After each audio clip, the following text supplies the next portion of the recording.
Hey there, we're here at the state legislature. I am WRAL state government reporter Will Doran. This is my colleague Paul Spey.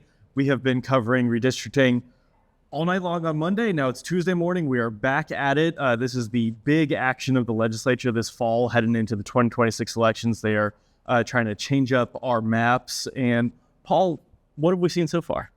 Right. Well, yesterday the state Senate took up these maps. And remember, the current map we have 14 seats in North Carolina. The Republicans control 10 of them. The new map would likely give Republicans that 11th seat in next year's midterm elections. The state Senate took up those maps yesterday. They drew out some of the votes until this morning that ultimately passed them. They go next to the House of Representatives later today.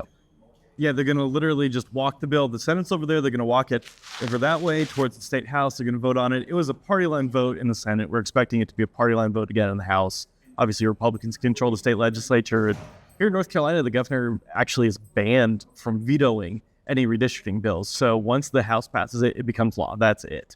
And then we'll probably see some lawsuits. That'll happen next. But until then, at least that's the law. It's going to be the new map from going from the 10-4 split, like you mentioned, to 11-3.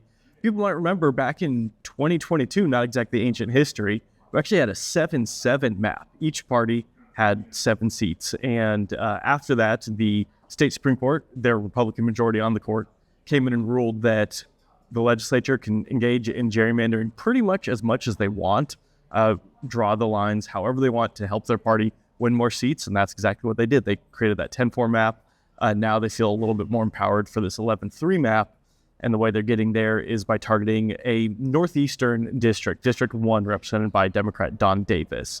He's one of the state's few black representatives and represents an area that is majority black. And they are carving up that area, taking some more diverse counties around Wilson, Goldsboro, Kinston, that area, sticking them into a neighboring district that already is pretty solidly Republican and replacing them with some areas around the Outer Banks that are more conservative. So that's going to turn that district from a competitive one to a pretty safe Republican one.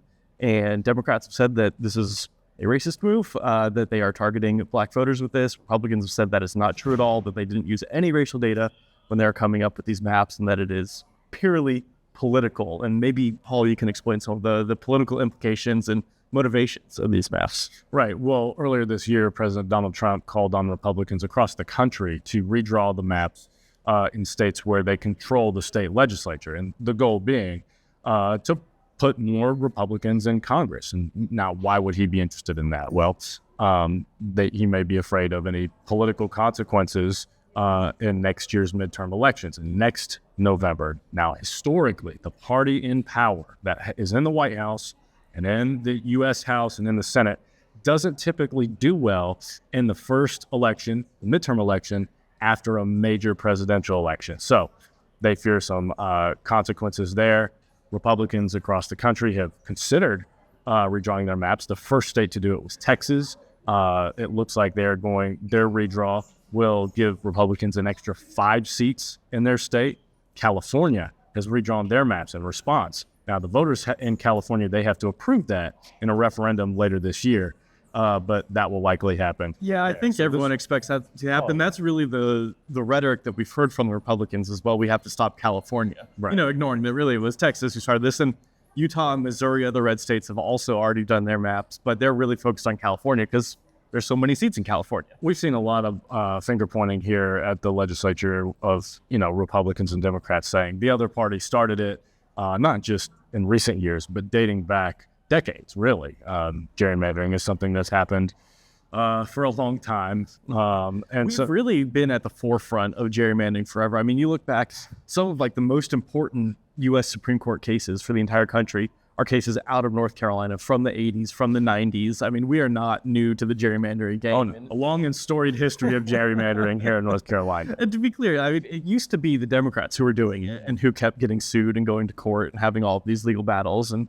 then they lost power in 2020 or 2010 in the Tea Party wave. Republicans came in charge and just carried on, have been gerrymandering themselves. And, since 2016, this 9 years ago, this will be our 7th congressional map. So 7 different maps in 9 years. If you don't know who represents you in Congress, kind of hard to blame you since the maps keep constantly changing. Right. But it's just we're more of the same. The whole country is really getting into it now, and especially with Trump kind of pushing states to just max out their power for Republicans ahead of these midterms when they're worried that Democrats could possibly take control of the House. Right. And given the political breakdown here in North Carolina, there's not much Democrats in the state legislature can do. So we see them proposing lots of amendments this morning to try to create an independent redistricting commission. That didn't make it. That was shot down.